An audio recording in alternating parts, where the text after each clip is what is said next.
Hello everyone, welcome back to my YouTube channel trading trends. आप सभी के एक न्यू वीकली एनालिसिस की वीडियो में स्वागत है। चलिए शुरू करते हैं। बैंक निफ्टी ने जो फ्राइडे को फाइनल क्लोजिंग दिया वो दिया है 53,834 की। और बैंक निफ्टी अगर आप देखो तो इस वीक पिछले वीक से लगभग इसने 41 पॉइंट पॉजिटिव में क्लोजिंग किया है। बट एक चीज़ जो इंपॉर्टेंट रहने वाली है, काफ़ी ज़्यादा जो कैंडल बनी है वो शूटिंग स्टार बनी है। देखो, पहले आप समझो ये कैंडल होती नेगेटिव है, बट ये एक्टिव कब होगी जब बैंक निफ्टी इसी के नीचे सस्टेन करने के बाद, मतलब इसके हाई को क्रॉस ना करे और यहीं पर सस्टेन करने के बाद यहाँ पर ब्रेक डाउन देगा, तब जाके ये कैंडल कहीं ना कहीं एक्टिव होती है। और ये कैंडल अगर आप वन वीक में बनी है तो कहीं ना कहीं आप समझ के चलो कि डेली टाइम फ्रेम में अगर या 15 मिनट टाइम फ्रेम में मार्केट अच्छा खासा यहाँ पर बेयरिश डायरेक्शन बनाने के बाद ब्रेक डाउन करता है। वो इंपॉर्टेंट लेवल भी बता आपको, वो रहने वाला है 53,800 का इंपॉर्टेंट लेवल रहने वाला है। इस लेवल के पास अगर आके बैंक निफ्टी सस्टेन करके ब्रेक डाउन करेगा तो नीचे वाली साइड आपको अच्छी खासी मूवमेंट देखने को मिल सकती है। और इंपॉर्टेंट ये रहेगा कि अच्छी खासी मूवमेंट भी हो चुकी है। मूवमेंट अगर देखो तो 50,000 से लगभग चला गया 54,000, तो 4,000 पॉइंट की मूवमेंट भी हो चुकी है। तो वो जो कि अच्छी खासी मूवमेंट हो चुकी है। और कहीं ना कहीं बैंक निफ्टी ने उसके बाद अपर हैंड में ऑल टाइम हाई के पास ये यहाँ पर जाके शूटिंग स्टार कैंडल बनाई है। तो काफ़ी ये चीज़ आपको इम्पैक्ट करते हुए दिख सकता है मार्केट में।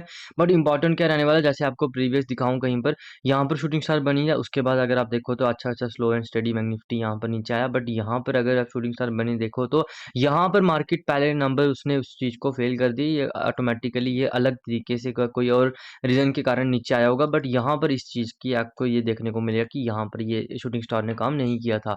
उसके अगर आप देखो तो यहाँ पर अगर आप देखो तो लगभग शूटिंग स्टार टाइप कैंडल बनी है और यहाँ पर छोटी-मोटी आपको एक गिरावट देखने को मिली। वीक टाइम फ्रेम है, इसलिए कैंडल छोटी भी होगी तो वो बड़ी कंसीडर की जाएगी, क्योंकि हम 5 मिनट टाइम फ्रेम में ट्रेड करते हैं। जैसे आपको पता है कि हमारा जो मार्केट है 6 आवर का मार्केट है, इसलिए हमें या 5 या 15 मिनट मैक्सिमम में ट्रेड करते हैं। अब देखो इंपॉर्टेंट रहने वाला है कि अगर बैंक निफ्टी यहाँ से ब्रेक डाउन करने के बाद नीचे वाली साइड ब्रेक डाउन करता है, अगर नीचे वाली साइड मूवमेंट करता है तो कहाँ तक कर सकता है, तो पहले आपको रहने वाला है लगभग इसी जोन के पास-पास, जहाँ पर मार्केट रहने वाला है लगभग 53,000 के साइकोलॉजिकल लेवल के आस-पास आपको मार्केट आता हुआ दिख सकता है। और ये मूवमेंट काफ़ी ज़्यादा फास्ट रहती है, क्योंकि जब भी movement one day time frame, 1 week time frame में या वन डे टाइम फ्रेम में क्या रहता है कि पहले नंबर मान लो अगर अच्छा खासा यहाँ पर मूवमेंट हुई है, तो उसके बाद अगर कोई नेगेटिव कैंडल बन रही है, उसके बाद ब्रेक डाउन करके नीचे वाली साइड मूवमेंट कर रहा है, तो वहाँ पर प्रॉफिट बुकिंग मूव होती है जो कि काफ़ी ज़्यादा तेज़ होती है और वहाँ पर आप अच्छा खासा पैसा बना सकते हो। और ख़ासकर आपको पता भी है सेलिंग में जो मूव आती है उसको हम पैनिक सेलिंग भी बोल सकते हैं, क्योंकि सेलिंग हमेशा थोड़ी पैनिक तरीके से ही होती है। तो वहाँ पर आपको अच्छी खासी मूवमेंट देखते हुए मिल सकती है। वन डे टाइम फ्रेम में चलेंगे और देखेंगे बैंक निफ्टी किस तरीके से रिएक्ट कर रहा है। बैंक निफ्टी अगर आप देखो तो जैसे मैं आपको बता ही रहा था कि स्लो एंड स्टडी, अब मार्केट कहीं न कहीं अब थोड़ा आपको रुकता हुआ दिखेगा, या थोड़ा-सा पुल बैक लेते हुए दिखेगा। बैंक निफ्टी डिस्पाइट कि यहाँ पर इसने ऑल टाइम हाई लगाया था थर्सडे को, बट फ्राइडे को क्या रहता है कि कहीं ना कहीं सेलर्स डोमिनेट करके इसको लोअर एंड के पास ले आते हैं, जो कि एज अ इंपॉर्टेंट सपोर्ट की तरह काम कर रहा है। डे टाइम फ्रेम में वो एज अ इंट्राडे में भी काम कर रहा है। अभी तक आप देखो तो थोड़ा सा ट्रेंड में चेंज आया, इंट्राडे का ट्रेंड थोड़ा सा बेरिश हो चुका है। डे टाइम फ्रेम का ट्रेंड अभी भी बुलिश है। डे टाइम फ्रेम का ट्रेंड जब चेंज होगा जब 53,800 के नीचे आके यहाँ पर नीचे आके यहाँ पर सस्टेन करेगा, नीचे आके क्लोजिंग करेगा। डे टाइम फ्रेम की कैंडल में जब क्लोजिंग देखने को मिलेगी तभी आपको देखने को मिलेगा कि ये इंट्राडे और डे टाइम फ्रेम का दोनों का ट्रेंड चेंज हो जाएगा। और पहला टारगेट आपको वही जैसे मैंने आपको बताया 53,000 के साइकोलॉजिकल लेवल के आसपास देखने को मिल सकता है, क्योंकि यही यहीं से मार्केट ने ब्रेकआउट की थी। यहीं से मार्केट यहाँ पर अच्छा खासा यहाँ पर आपको देखने को, पहले यहाँ पर मार्केट ने सस्टेन किया था। अब जब इस लेवल के पास आएगा या इस ज़ोन के पास आएगा जहाँ पर आपको मार्केट सस्टेन करते हुए दिख सकता है। देखो फिर से ऊपर भी जा सकता है, कोई पॉसिबिलिटी वो भी बन सकती है, बट उसकी प्रोबेबिलिटी थोड़ी कम है क्योंकि मूवमेंट काफ़ी हुई है, बट हम उसको डिनाई नहीं कर सकते।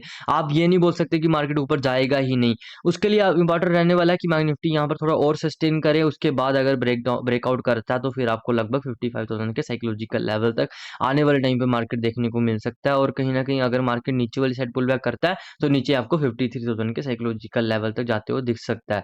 देखो मार्केट थोड़ा-सा अलग तरीके से चलता है, हम जितना मर्ज़ी यहाँ पर एक्सप्लेन कर लें कि ऐसा चलेगा, वैसा चलेगा, इन रियलिटी मार्केट बड़ा अलग तरीके से चलता है। और ये चीज़ आपके माइंड में हमेशा होनी चाहिए, क्योंकि क्या रहता है कि आप पहले से एक्सपेक्ट नहीं कर सकते कि मार्केट नीचे वाली साइड मूवमेंट करेगा या ऊपर वाली साइड मूवमेंट करेगा।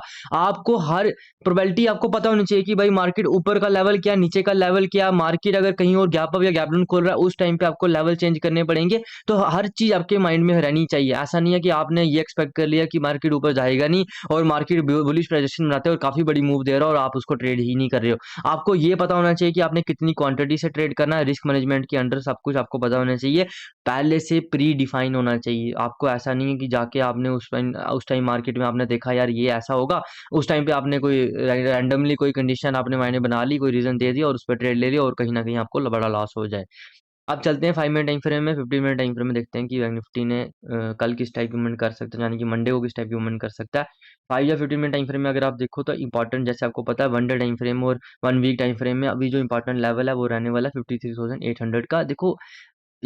देखो जब हम टाइम फ्रेम की बात करते हैं, जब मल्टीपल टाइम फ्रेम की बात करते हैं, वहाँ होता क्या है ना, हमें एक ब्रॉडर पिक्चर मिलती है, एक हमें क्लियर पिक्चर मिलती है कि कौन से लेवल से निफ्टी ऊपर या नीचे जाने वाला है, तो उस चीज़ पे हम रिएक्ट कर सकते हैं। जैसे अब देखो तो ये अब इंपॉर्टेंट यहाँ पर ये एज अ सपोर्ट जोन की तरह काम कर रहा है, तो मार्केट यहाँ पर इसने लास्ट में फ्राइडे को यहीं पर इसने क्लोजिंग की है। अगर बैंक निफ्टी यहीं पर मंडे को यहाँ पर प्रोजेक्शन बनाने के बाद, बियरिश प्रोजेक्शन बनाने के बाद ब्रेक डाउन करता है, तो नीचे वाली साइड के लिए मैं एक एंट्री जरूर लूंगा। यहाँ पर क्वांटिटी भी थोड़ी बड़ी रखूंगा, क्योंकि अब यहाँ पर इंट्राडे का ट्रेंड तो चाहे बेरिश हो चुका है, बट डे टाइम फ्रेम का ट्रेंड भी यहाँ से बेरिश होगा। ऊपर वाली साइड में अवॉइड करूंगा, अवॉइड इसलिए करूंगा क्योंकि आप देखो तो ट्रेंड बेरिश है और कहीं ना कहीं ऊपर वाली साइड के लिए यहाँ पर 54,200 से लेके 300 के बीच यहाँ पर सस्टेन करेगा, तब जाके मैं ऊपर वाली साइड के लिए थोड़ा सा कंसिडरेशन में लूंगा कि यहाँ मैं एंट्री लूंगा। नहीं तो मैं फिर जा तो सेकंड हाफ में एंट्री देखूंगा कि अगर सेकंड हाफ में बैंक निफ्टी पहले हाफ में यहाँ पर पूरा एक बुलिश प्रोजेक्शन बनाए। बुलिश प्रोजेक्शन का मतलब क्या होता है कि आपको 3-4 स्विंग यहाँ पर प्रॉफिट ऐसे प्रॉफिट बोल रहा हूँ, सॉरी, यहाँ पर 3-4 स्विंग ऐसे देखने चाहिए जो प्रीवियस स्विंग को ब्रेक ना करें। उस वजह से उस अकॉर्डिंग फिर हम कहीं न कहीं एक बुलिश ट्रेड भी ले सकते हैं, अगर वो यहीं पर ही बनता है तो। बाकी मेरा थोड़ा-सा अवॉइड करूँगा, कोशिश रहेगी अगर ट्यूसडे या वेडनेसडे को बुलिश मूव मिलती है तो उसमें थोड़ा-सा मैं एंट्री लेने की कोशिश करूँगा। बट कल को मैं अवॉइड करूँगा। सबसे बेस्ट कंडीशन आइडियल कंडीशन रहने वाली है अगर मार्केट ब्रेक डाउन करता है तो। Thanks for watching this video. Have a nice